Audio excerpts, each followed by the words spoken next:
to The Balaji Show. My name is Chris. I'm your host, and you are listening to this week's episode of Storytime Friday.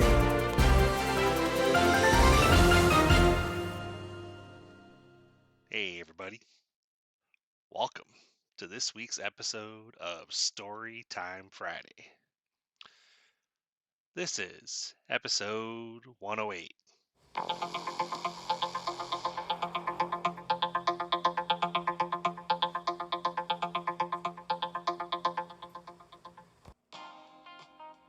This week's story is titled The Watertight Shock. As Frank went down the road in his work truck, he thought quite a bit about how much he missed his wife and kids back home. It was the usual thing for him. Come home every few weeks for a few days to hang out with the fam, then head back out for another few weeks. The first few days of his 2.5-week stretch were always the hardest.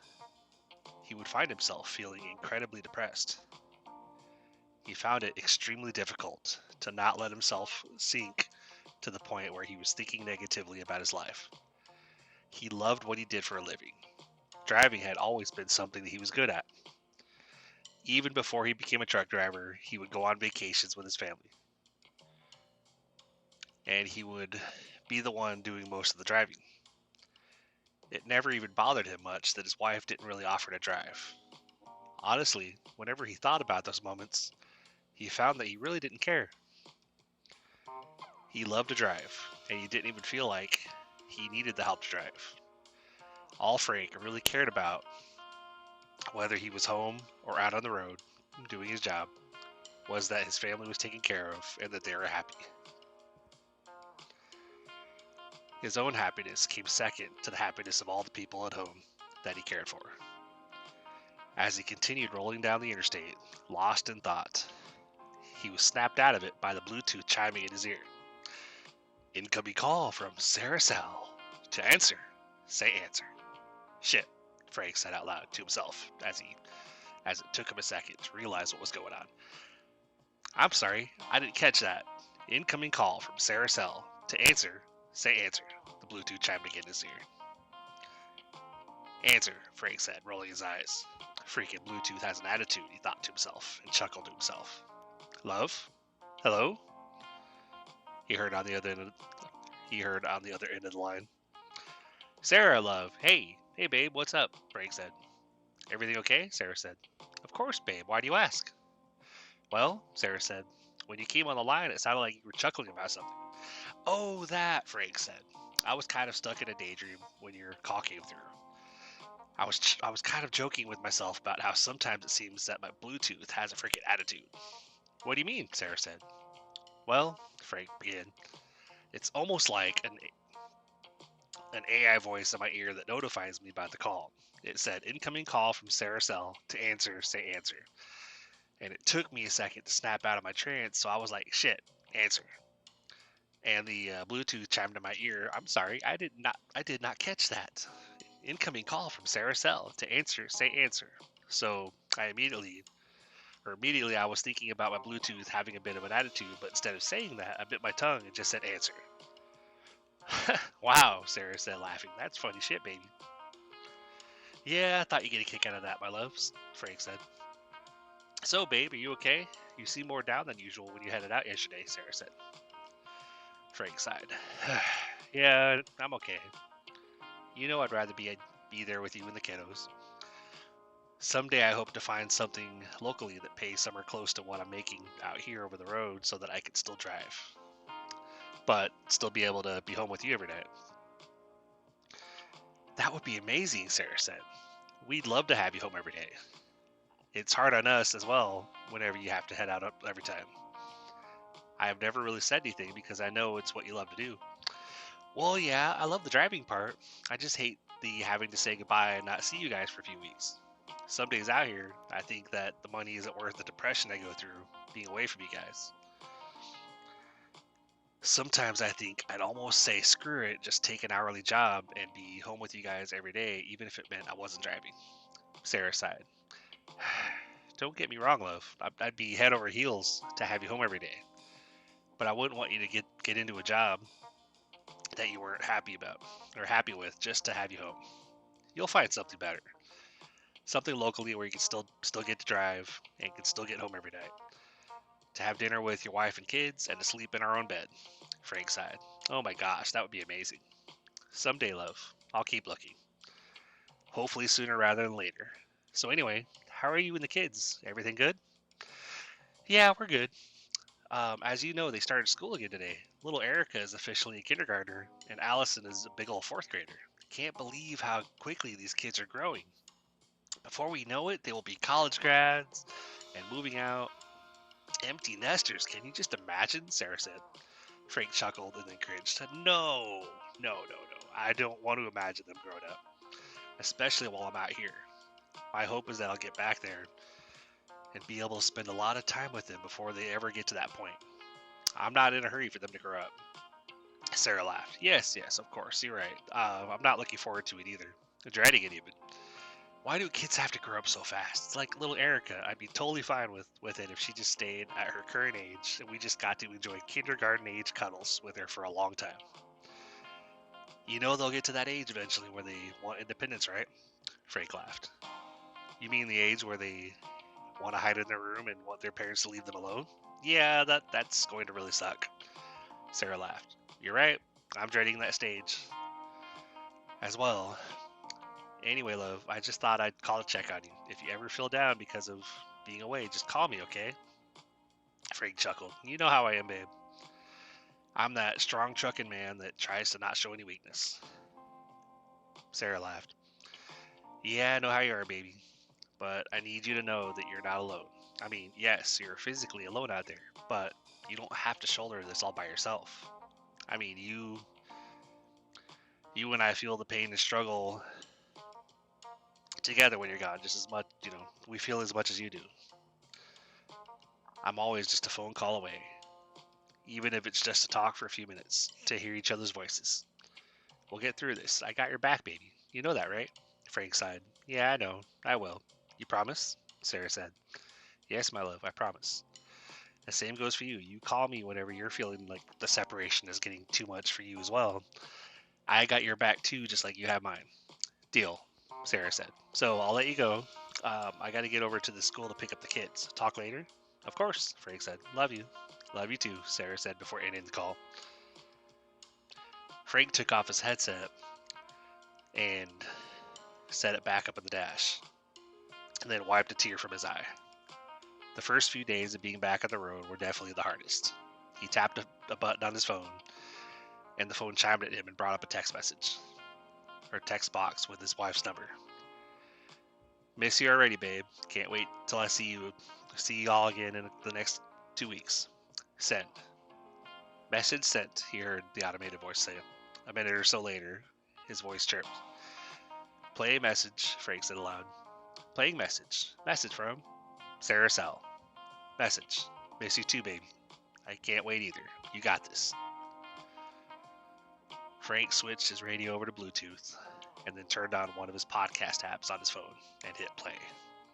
Sometimes it helped focus on something else other than what was dragging him down. One of the podcasts that he listened to regularly had released a new episode, so he scrolled down to it and hit play. After listening for the first few minutes, he noticed that he was starting to relax a bit. Okay, here we go, he said to himself as he found that he wasn't hyper-focused as much on the things that were bothering him. The things that were out of his control. All he could do was focus on the things that he had at least some control over. He couldn't control how often he was home. He had to provide for his family, and this was the best way that he knew how to do that. A few hours later, he realized that he was coming up on his exit, and he signaled to get over to the outside lane. As he exited the interstate, Frank took a deep breath and let it out slowly. Okay, Frank. Okay, focus. Just get this load delivered and find a place to park. You got this. Relax. It didn't take him long to get checked in with security at the gate. and then get checked in with the receiving department. They told him what dock door to get backed into and told him to wait till he got a green light and then to come check back in for his paperwork. It was the same old thing, day after day, week after week. Same routine every time.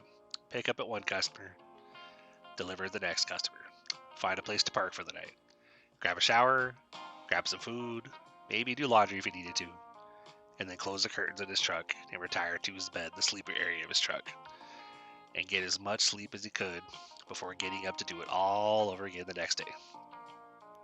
Morning, as it always did, arrived way too quickly. It seemed like Frank had barely laid his head on his pillow and his alarm was going off. He rolled over and hit snooze. What? Already? Man, he said as he looked at his phone. Shit. Already time to go again. He started to sit up in bed and fell back onto his back again. Good Lord, I'm tired. Can't I just take today off? He said, and then chuckled to himself. Sighing, he said to himself, of course not. You gotta keep bringing home the bacon. Okay, Frank, come on, get up, let's go. He forced himself to stand up and stretch. Then, grabbing some clean clothes from the closet in his truck, he got dressed and then opened up the curtain dividing the bunk area from the front of the truck. He opened up the curtains in the front of the truck that he used to cover both the doors and the windshield, secured them behind the seats, and then stretched again. One thing he always made sure to take into account when he was picking a place to park was to find a truck stop that had a good restaurant either nearby or inside the truck stop. His two favorite places to eat when it came to truck stop restaurants were Iron Skillet and Denny's. When he left the customer that he delivered at the night before, he noticed that there was a Flying J about 5 miles down the road. He had been waiting in the dock door, waiting to be unloaded for a few hours, and so he had gone on the app and paid to reserve a parking space. When it came to finding safe parking, Frank really didn't screw around. If it looked like he wasn't going to be able to park until late in the day, he tried to plan ahead and just pay for a space so he wouldn't have to worry if he'd find an open one. After years of being on the road, he had learned that it was always better to be safe than sorry. There had been way too many occasions when he had first started his career where he had pulled into a truck stop and had no choice but to continue down the road because he had trouble finding a place to park with any open parking. So for the past few years that he had been out on the road for a few weeks at a time, he did his best to budget so he would always have some funds throughout the week if he needed to pay for a parking space somewhere. It took a little bit of stress off him knowing where he was parking and that there was a space reserved, even when he still had a ways to go before he arrived. That way, all he had to worry about was being safe on the drive there and then getting the load picked up and delivered. Sometimes, when he arrived at the truck stops that he had reserved the parking spaces at, there would be trucks parked in all the spaces when he arrived. Having reserved space, all he had to do was go inside and check in with the people at the counter and let them know that there wasn't an open space.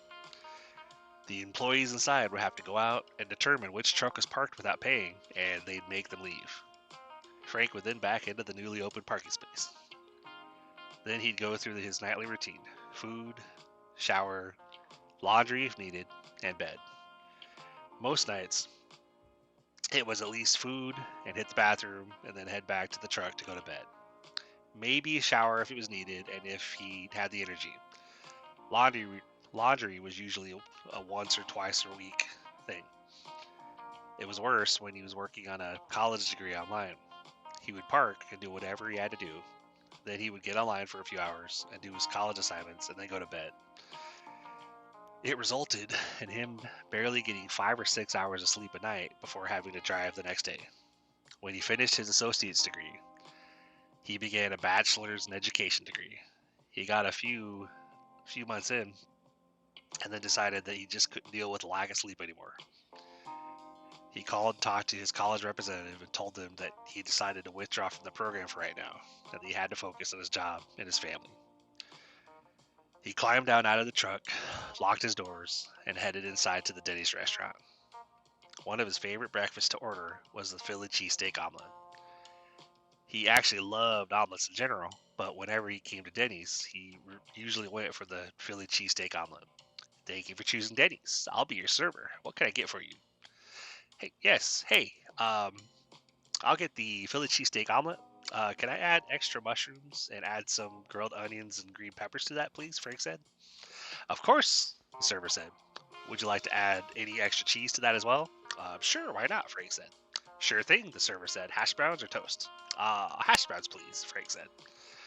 Excellent. What to drink? Orange juice? Frank said. Absolutely. All right, sir, I'll put your order in, and it'll be up in a few minutes. Thank you, sir, Frank said, as the server walked away. As he finished up the last few bites of his omelet and drank the last of his orange juice, he sighed happily. Oh my gosh, that was delicious. Okay, well, time to get a move on, he said to himself, as he put the cash on the table, got up, and headed out of the restaurant. Frank held his hand over his face, protecting his eyes from the sun as he walked back to the truck. He did his pre-trip, pulled around to the fuel lanes to top off his tanks, and then pulled out of the truck stop.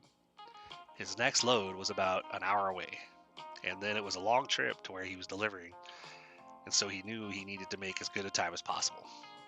He pulled into the pickup lane at the customer that he was picking up at, and pulled up to the security window. Good morning, driver. Can I have your pickup number? The guy at the window said. Of course, Frank said. It's 540-2981. The security guy said as he clicked another few keys. That's not bringing up anything. Are you sure you're at the right facility? I think so, Frank said, pulling up his load information on his phone and then handing his phone to the security personnel. The security worker looked at the information, then clicked another few keys on his computer. Here we go. For some reason, our system had a letter after that number. I'm going to need you to back into dock number 157. Shut your truck down as there's no idling allowed on the property. And then whenever you get a green light, pull out. Close your doors, and then make your way back up here. We'll get you your bills, and then you'll be good to go.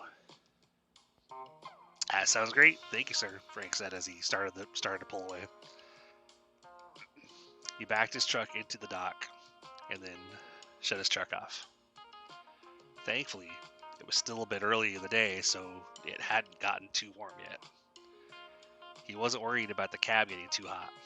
He figured they'd hopefully get him loaded pretty quick so he could be on his way. He had only been backed into the dock for about 10 minutes when he felt his truck shift, which usually meant that the dock plate had been lowered into the trailer, and he saw the light turn red.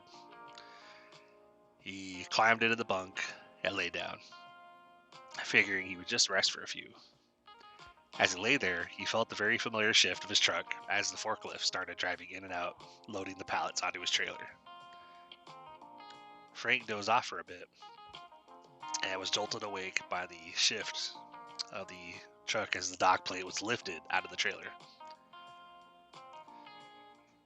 He rubbed the sleep out of his eyes and sat up in bed. He leaned forward to look up towards the driver's window and saw the light switch from red to green. Oh good, I'm loaded. I guess it's time to get going, he said as he climbed into the driver's seat and turned his truck back on. Pulling the truck up a bit, he set the brakes and got out. He walked back to the rear of the trailer and he closed the trailer doors. Climbing back in, he drove up to the exit lane of the guard shack. The security guard handed a copy of the bills to Frank. I just need your signature right there, driver, then I'll get you sealed up and you'll be good to go. Sounds good, sir, Frank said as he signed and handed the paperwork back to the security guard. Perfect. Here's your copy. Just give me just a second. I'm going to raise the gate right now, but give me a second to get the seal on. I'll give you a thumbs up and you're free to head out. And have a safe trip. Thank you very much, sir. I appreciate it, Frank said. The guard walked to the back of the trailer and disappeared behind the trailer for a minute or two. Frank, watching in his mirror, then noticed as the guard reappeared off to the side and gave him a thumbs up. Frank had his window down and put a thumb up outside the window, and then waved and exited the customer's parking lot. All right, all loaded and ready to go, Frank said as he entered onto the service road. A mile or so from the customer, he noticed a sign for the interstate. Putting his signal on, he got onto the on-ramp and then merged onto the interstate. Okay, all right, only 750 miles to go. A piece of cake. You've done this hundreds of times, Frank. All you gotta do is figure out where you're going to park for the night. Gotta get as close as possible, Frank said to himself as he got up to speed and then set his cruise. 350 miles in, Frank looked at his hours ticking down on his electronic logs and figured it would probably be a good time to find a place to take his 30-minute break and to probably go ahead and figure out where he was going to stop for the night. He started watching the signs to see what types of truck stops were coming up. Golden Eagle Travel Plaza, truck parking available, Frank saw on one of the signs as he passed. That'll do. I don't need anything fancy, Frank said as he put a signal on, preparing to exit the interstate. He backed into a parking space and then headed inside to hit the bathroom. After coming back to the truck, he brought up his truck stop app and started looking at what truck stops were located along his route. He still had about 350 miles to go. He said as he looked at all the truck stops that were located along the route that he was taking. Petro, located about 48 miles from the customer, he said to himself as he looked at the map. Frank looked at his clock and then looked again at where the truck stop was located. If I leave now, I'll be to Petro by 7:45. The deliveries are at 8 tomorrow, so I'd probably have to leave around 6 to get there about 45 minutes early. That means I'd have about 11 hours from when I get to Petro until I have to leave. Plenty of time for me to hit the iron skillet, grab a shower, and get plenty of sleep. Frank started up his truck and left the plaza and got back on the interstate. He got a few hours down the road, and as he was crossing a 2-lane bridge, a truck that was coming from the other direction suddenly swerved in his direction. What the fuck? What the hell are you doing? Frank yelled, but barely got the words out as the other truck collided with the front of his truck. The collision sent Frank's truck off to the right, crashing through the side of the bridge and barreling down into the lake down below. Frank didn't know how much time had passed when he suddenly woke up. He looked around and wondered what had just happened. It was really dark all around him. It looked like night all around him with just a faint glow coming from up above. What the hell? What happened? He said out loud to himself. He turned the light on and looked around the inside of his truck. Nothing inside appeared to be busted. He looked at his gauges. The truck was no longer running. He leaned forward and looked out the front of the truck, still confused as to what was going on. He saw a bit of a flash that looked like it came from up above him. What the hell? What the hell's going on? He said. He rubbed his temples. Had somebody hit him? Did he go off the bridge? Was he dead? So many questions were going through his head. Was he in a lake? If so, how was he still alive? How was his truck not full of water? He closed his eyes and rubbed his temples some more, still finding that the confusion he felt was so overwhelming. He checked his phone. No signal. Shit, he thought. He felt his head, noticed that he had a bump on his forehead. Frank was pretty sure he was in a bad situation, but his mind was so full of brain fog. He just couldn't get his thoughts to clear up. So even though he had a really bad feeling, he decided to climb into the bunk and lay down. Maybe if I lay down and rest for a bit, maybe I can think clearly. You're okay for now, Frank. You appear to be safe for the moment. Do whatever you can to keep your wits about you. Climbing back in the bunk, he set his alarm for 90 minutes. And then very quickly fell asleep. 90 minutes later, he was jolted awake by his alarm going off, and he sat up in bed. He heard what sounded like a creaking sound all around him. He looked around the cab of his truck. As he sat there, Frank noticed that he felt like his mind was a little bit clearer. fuck. I got run into on the bridge. Did I get knocked off the bridge? He thought, rubbing his temples with his fingers. Yeah, I ended up in the water. What am I going to do? He said to himself. He picked up his phone. 54% battery. Okay, good, he said to himself. But wait, I'm curious. My lights in here work. I wonder, he said to himself as he grabbed his charging cord and plugged it into his phone. It lit up as it began charging. Okay, so I have power. My truck's not running, which makes sense since I'm underwater. But for now I have air and I have power. So I need to just keep calm. Maybe I'll get a signal and can try to send a message for help. Just keep calm, Frank. Just keep calm. Everything is going to be alright. He took his phone and he looked at the screen. No signal. Shit, he said to himself. He turned on the radio in his truck. Static. Shit, he said again. What the fuck am I going to do? He thought. Okay, Frank. Okay, chill out, man. Chill out. Calm down, man. You're not dead. That's good, right? That's good. You're still alive. He sat there staring off into space and trying to think, okay, he thought, I'm not sinking anymore, and the truck hasn't collapsed in on itself, which means that I'm not too deep underwater, so that's good. He tried to dial 911 on his phone. No signal. Shit, he said. What if I turn on my flashers? Maybe someone will see the lights from the surface? He thought for a few minutes. But what if I kill my battery altogether? Then I won't have lights or a way to charge my phone down here. Then I'll literally just be dead in the water, he said to himself. Shit, man, come on, Frank, think. You're not gonna die down here. Think. He pulled the cord for his air horn, and although it made a very muffled sound because of the water, he thought he noticed air bubbles in the water just above him. He thought. Maybe that could be a Hail Mary if I don't figure something else out. Maybe someone will see the bubbles and realize I'm down here. Then he sat upright as he thought, but they have to know I'm down here. That other vehicle freaking knocked me off the bridge. Wouldn't they know? They'd have to know. They'd have to, he said. But then he thought to himself, but wouldn't they already have gotten me out of here if that were the case? It's been at least 2 hours since I've been down here, as far as I know. I passed out when I got hit, so I don't know how long it was before I woke up down here, he said to himself. He pulled down the microphone for the CB radio. Mayday, mayday, mayday. Please, can anyone hear me? I say again. Mayday, mayday, mayday. Can anyone hear me? Over. He let go of the microphone and listened for a few moments. Nothing but static. Click. Hello, can anyone hear me? I was crashed into by another vehicle and I believe I'm at the bottom of a lake and in need of immediate assistance. Please, can anyone hear me? Over. Silence. Shit, Frank said to himself. Okay, I need to conserve my energy and try again a little bit, he said as he got out of the driver's seat and went back into the bunk and lay down. He set his alarm for a few hours, figuring if he caught a few more hours of sleep, maybe he'd be able to think a little bit more clearly.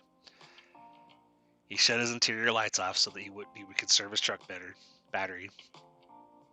He looked at his phone, and it looked like it had barely had 1 bar of service. Laying in bed, he tried to dial 911. 911 emergency. What's the location of? He heard a chime as the call dropped. He looked at his phone and saw it had no service again. Shit, he said to himself. Okay, I somehow managed to get a signal, and I actually got through to 911 for a brief moment, so that's good. That gives me a little bit of hope. His phone chimed again, and he noticed a small signal bar again. He dialed 911 again. 911, what's your emergency? He heard. Hello? Help! I've been run off the road. I'm at the bottom of a lake, I think. Please help. Hello? Hello? He said. Sir, could you please repeat that? Did you say you're in a lake? What's your location? Yes, I'm in a lake. Please help. Call disconnected. Shit!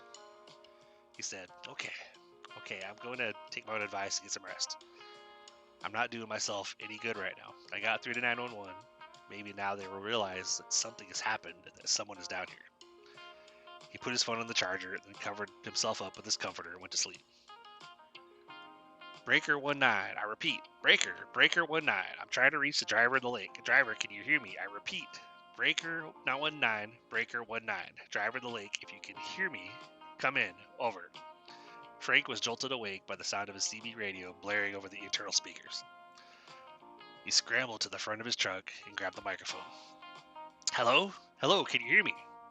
Yes, driver. Yes, we can hear you. Are you okay? We got a message from other drivers that they had received a bit of a transmission from you before, but then only got static. And then there was an emergency announcement that there was believed to be a driver that had been run off a bridge into the lake. We've been to a few different locations, hoping that we might get through, and this was the first time that we heard back from you. There were a few accidents on bridges lately, and one that was reported to involve a tractor trailer within the last few hours, but no report of a vehicle being sent off the bridge, surprisingly yet. We're still trying to pinpoint where you might be so we can send rescue workers to get you out. But as of right now, we just... static. Hello? Frank said. Hello, can you hear me? Hello? Come in. Static. Shit, Frank said. He climbed back into the bunk and looked at his phone. He had set his alarm for 4 hours and had only been asleep for an hour and a half. His mind was still really foggy. There's really not much I can do right now. I'm going to lay back down, he says. He pulled the covers back over his head and went back to sleep. An hour or so later, Breaker 19, Breaker 19. Driver in the water, can you hear us? Come in, driver, can you hear us? Over. Frank was jolted awake again, frantically scrambled to grab the microphone of his CB again. Yes, I'm here. Come in, over. Driver, we hear you. We think we know where you are. Really? Frank said. How? Well, driver, one of these accidents we managed to find out that the driver on the bridge in the car actually hit another driver. The car driver was unconscious and immediately life-flighted out of there. The other side of the bridge is pretty messed up, as though a vehicle was sent off the bridge. The issue was nobody had any recollection of any vehicle being sent off the bridge, and since the other driver was flown out of there and is still unconscious, they couldn't report that they had run another driver off the road. Frank just sat there staring at the microphone and thinking to himself. Driver, are you still there? The voice said. Yes, I'm here. Are you guys going to be able to get me out of here? Frank said. We believe so, driver, but we have to ask, are you hurt? Are you safe? What is your current situation? Frank looked around the dark cab of his truck. Well, the truck is not running, but I have power. I've been able to keep my phone charged, and I guess you could say my CB radio still works, thank God. Over. Copy that, driver. We still need to determine where exactly you are. We're on the bridge where the accident took place. Do you have any way to signal us from above where you might be? Frank sighed and then thought for a moment. Well, earlier I was able to blow my air horn, and I thought I saw bubbles out the window. Would that work? Over. Let's give it a shot, driver. We have a tow truck up here with about 1,000 feet of cable, and we have a few divers with us. As long as we know where to focus our search, we should be able to find you. Okay, give me a second, Frank said as he climbed into the driver's seat. Okay, I'm going to pull the cord for my air horn in 3, 2, 1, now, he said as he pulled the cord and felt the truck rumble as his air horn blew. He left it blowing for about 20 seconds and then let go. Okay, driver, here, do that one more time. We think we saw something, but we want to make sure. Okay, Frank said, pulling again in 3, 2, 1, now. As he pulled the cord again and let the air horn blow for another 30 seconds. And he let go, and the CB radio chimed again. Okay, driver, great, excellent. That's what we had seen before, a stream of bubbles coming to the surface. Hang in there, driver. We have divers coming in with the cable from the tow truck, and they're going to be coming in there looking for you. Hang tight. Oh my God, thank you. Over, Frank said. No need to thank us, driver. We're drivers ourselves that are also emergency responders when we're not workers. You're one of us. We can't have anything happen to one of our own. Now hang tight, we're coming to get you. Please get me out of here, guys. I'm beyond terrified. Over.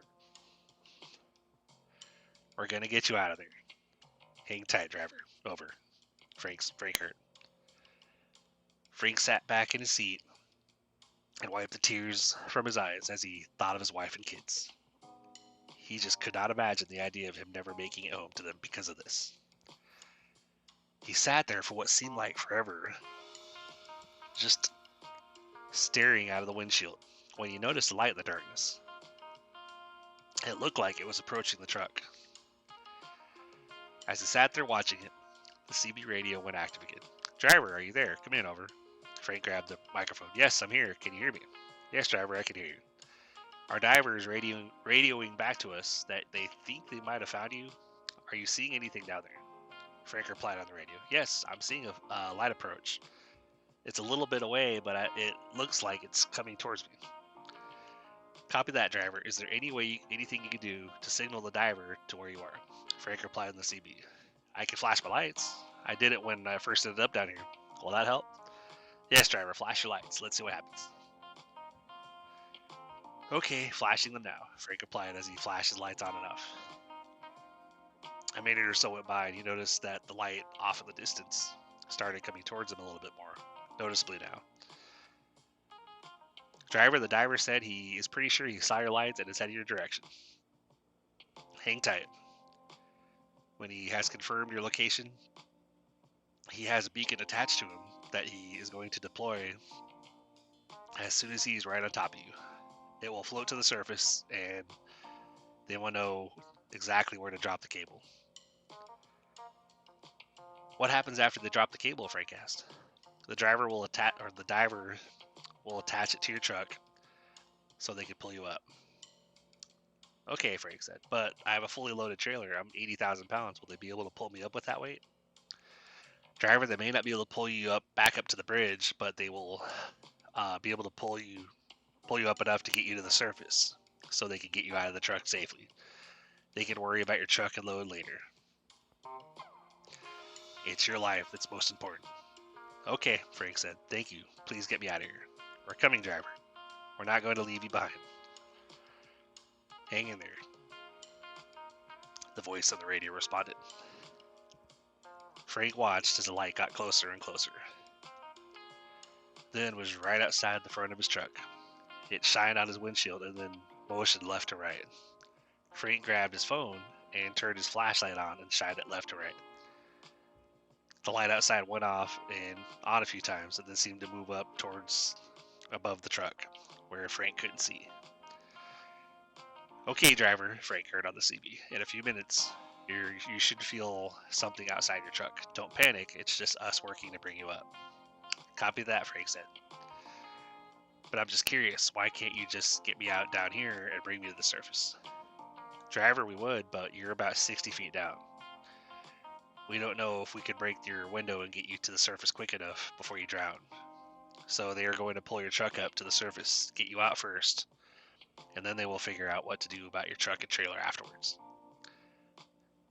The big rig that is going to be towing your truck to the surface will remain there with your truck attached after you're free and clear, so the officials can figure out what they are going to do." Okay, copy that. Thank you," Frank said. Suddenly Frank felt his truck shift, and suddenly the truck shifted and he felt he was facing upwards in the driver's seat. "They must be pulling me up," he thought. A few minutes later, he saw lights appear in front of him and realized he was approaching the surface. He gasped as he saw daylight through the windshield, as he was suddenly approaching the surface. He looked out the driver's side window and saw flashing lights up on the bridge, and a diver swimming out over towards the side of his truck. The diver motioned for him to move away from the window. Frank moved to the bunk and covered his ears. The diver shattered the window, and Frank moved back up towards the front. "Driver, are you okay? Are you hurt?" the diver said. "I'm okay. I'm not hurt," Frank said.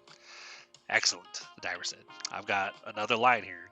Tie this around your waist, and when you're ready, they're going to pull you back up to the bridge so they can get you medical attention," the diver said. "Copy that," Frank said. "But what about my truck? They're not just going to let it sink back down, are they?" No, driver, the diver said. "They will leave it attached where it is now until they can get it safely back on shore. But you are our first priority." "Copy that," Frank said, as he attached the cable around his waist and gave the diver a thumbs up. The diver motioned to himself. Okay, driver, I need you to climb out of your window and stand up like you're climbing on top of your truck. They will then pull you up to the bridge. Okay, gotcha, Frank said, as he climbed out his window and did exactly as the diver instructed. As Frank stood there on the side of his truck, the cable around his waist tightened, and he was suddenly lifted off the top of his truck. He saw his truck get smaller in the distance down below him, and after a few minutes of being lifted up in the air, he was on the bridge. Driver, give me your hand, Frank heard from just above him. Frank lifted his hand up, and he felt someone grab his hand and pull him up. Before he knew it, he was pulled safely onto the bridge and was being pulled to his feet by a red-bearded man with a cigar in his mouth. Driver, are you okay? The man said. My friends call me Redbeard. Are you the one I was talking to in the CB? Frank said. Yes, sir, that was me. You're safe now. Is there anyone that we can call for you? Shit, Frank said. My phone is in the truck. Yes, can you please call my wife, Sarah? I usually check in with her pretty frequently. She's probably freaking out by now. Yeah, driver. We will get in touch with your wife right away. Redbeard said as he motioned for someone to come over. Get his wife on the phone right away, and if you can, get her here. Yes, sir, you got it, the other guy replied. Emergency workers came rushing over and took Frank over to an ambulance that was nearby. Before he knew what was happening, he felt a pain in his arm and his vision was going black. As he opened his eyes, he looked around and realized he was in a hospital bed. He looked over to the side and recognized Sarah sitting in the chair next to his bed, asleep. But, babe, Frank said as he tried to shake the fog from his vision. Sarah slowly opened her eyes and then jumped up. Baby, oh my God, baby, you're awake. Doctor, she said as she looked back towards the door. What's going on? Frank said. Last thing I remember, I was on the bridge and then I felt a sharp pain in my arm and then I'm here. I don't know, baby, Sarah said. I was just called and told that you were here, and when I got here, you were passed out. She looked behind her as the doctor came in the room. Okay, good. Oh, good. You're awake. How are you feeling, sir? The doctor said. I feel okay, Frank said. I'm just a little confused. Last thing I remember, I was fully aware of what was going on the bridge, and then I'm waking up here. Doc, what's going on?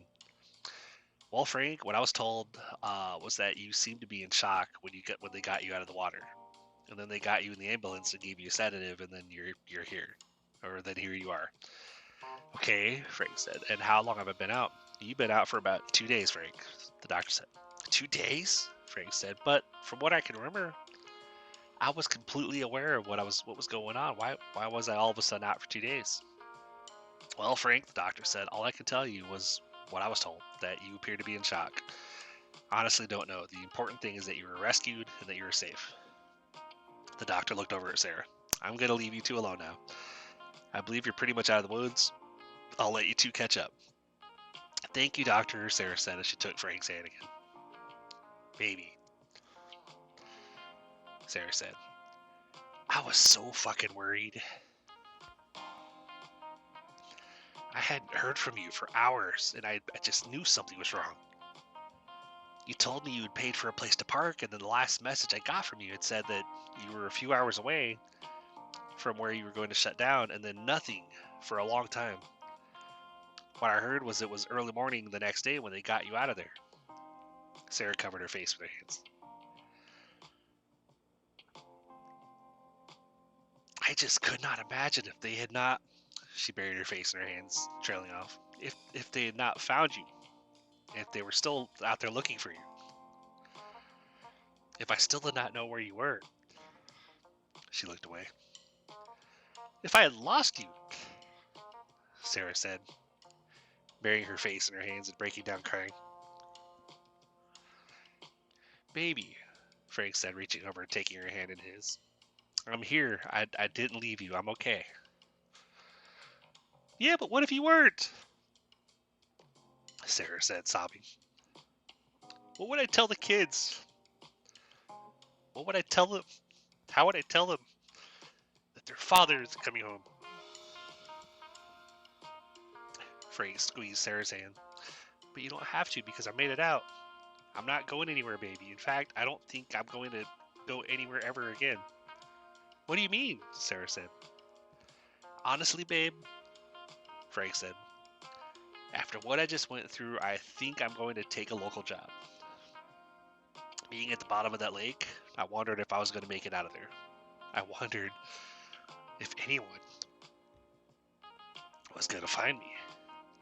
I was surprised when I managed to get a message out, and even more surprised when I received a signal on my CB.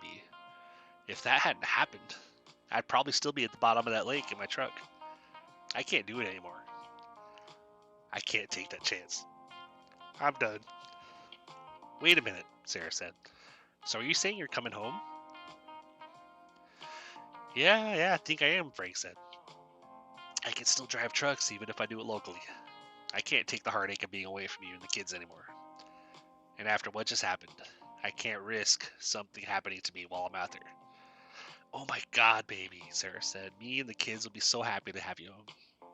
I can't wait to be home with you and the kids every day, Frank said. A few days later, Frank was released from the hospital, and he was on his way home with Sarah. As they pulled into the driveway of their house, the kiddos, Erica and Allison, came running out of the house with the babysitter running close behind them. Daddy! Allison yelled as she ran up to him. Daddy! Mommy! Erica yelled as she ran behind her sister. Hey, my loves, Frank yelled as he dropped to his knees and wrapped them both in a hug. Daddy missed you both so much. We missed you too, Dada, Erica said. Daddy, are you back for good? Allison said as she hugged him. Sarah hugged all three of them as she said, yes, baby girl, Daddy's back for good, right, Daddy? She said as she looked at Frank. Frank smiled. Yes, girls, Daddy is back and not going anywhere ever again. From that moment on, Frank focused on local driving opportunities so that he could not only take care of his wife and kids, but could also be home with them every single night. After all, for him, family was what mattered most. Even if it meant he might make a little bit less. In the end, it was the time with family that was the most important. Frank continued to do what he needed to do, but never again lost sight of what mattered most. He would never again leave the three people that mattered most to him in life. He would never again go away from home. He would always be right there to be a part of all the special moments in life and be there for his two precious girls and his amazing wife. For aren't the special moments of life sharing those with the people you love the most important things? Frank believes so, and would therefore not sacrifice any more time away from them. Instead, he would make sure that he never missed not even one more special occasion with him. And then, Frank, his amazing wife Sarah, his beautiful fourth grader Allison, and his adorable little kindergartner Erica lived happily ever after. The end.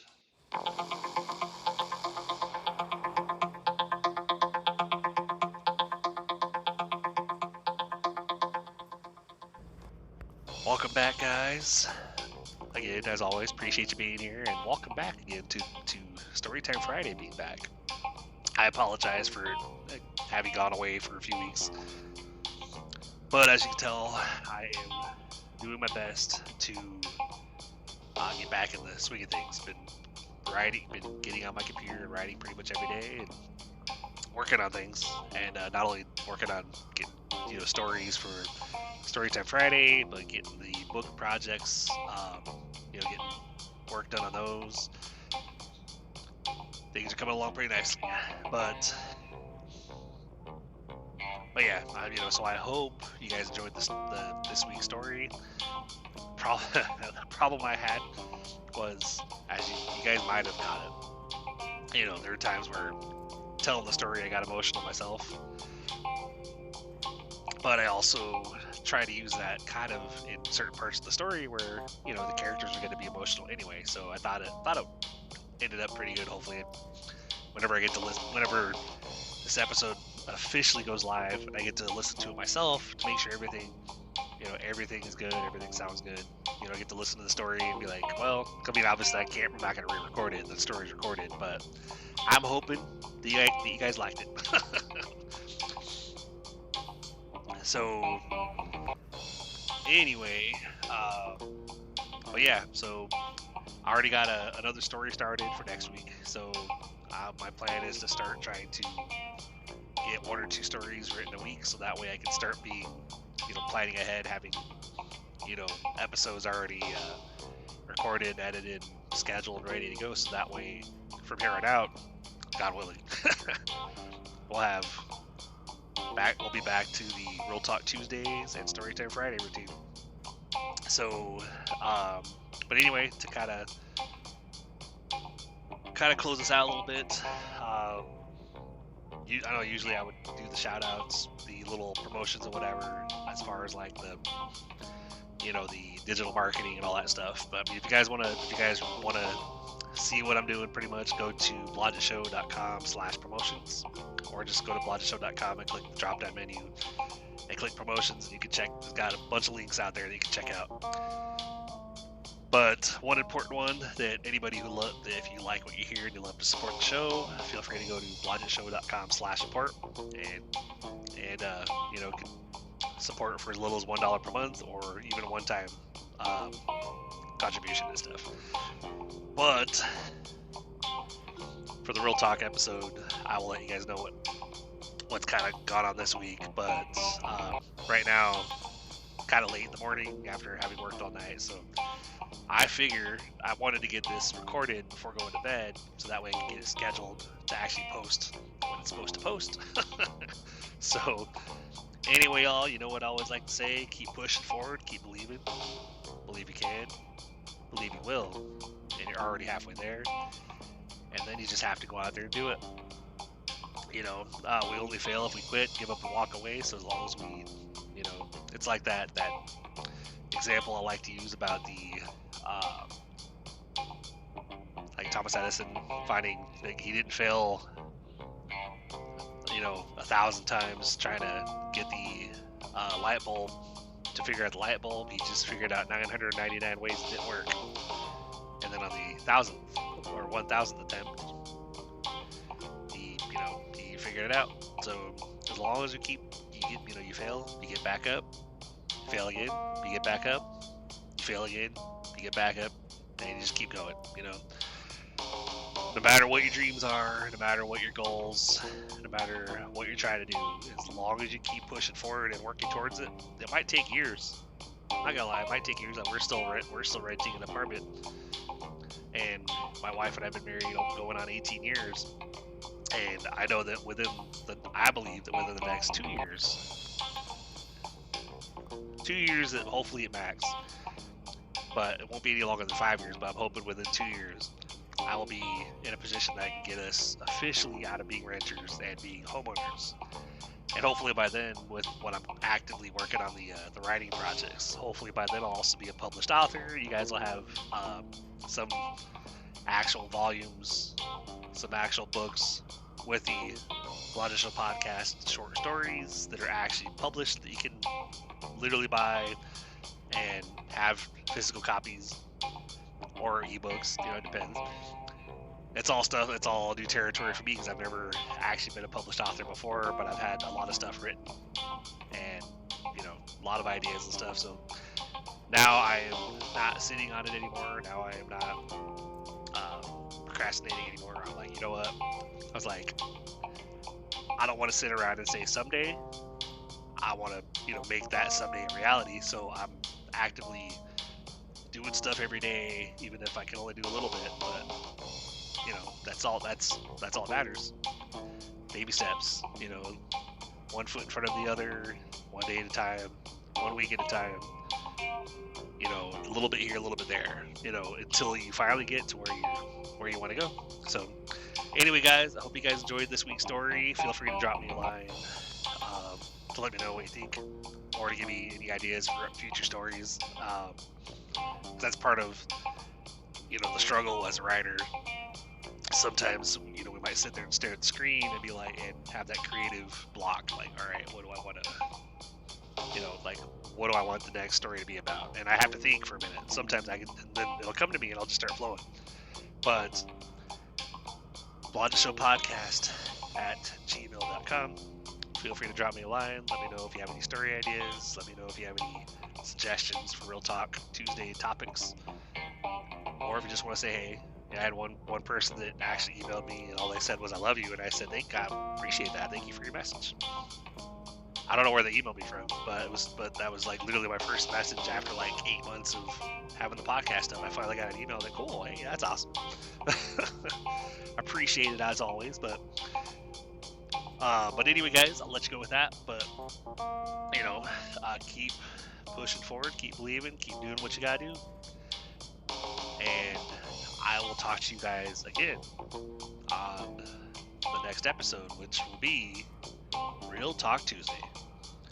As always, appreciate you. Glad to be back in the swing of things here, doing the Blogger Show podcast short stories. Back to Storytime Fridays. Really glad to be back in the swing of things because I really missed being able to do this for you. And I will talk to you on the next one. You guys have a good one.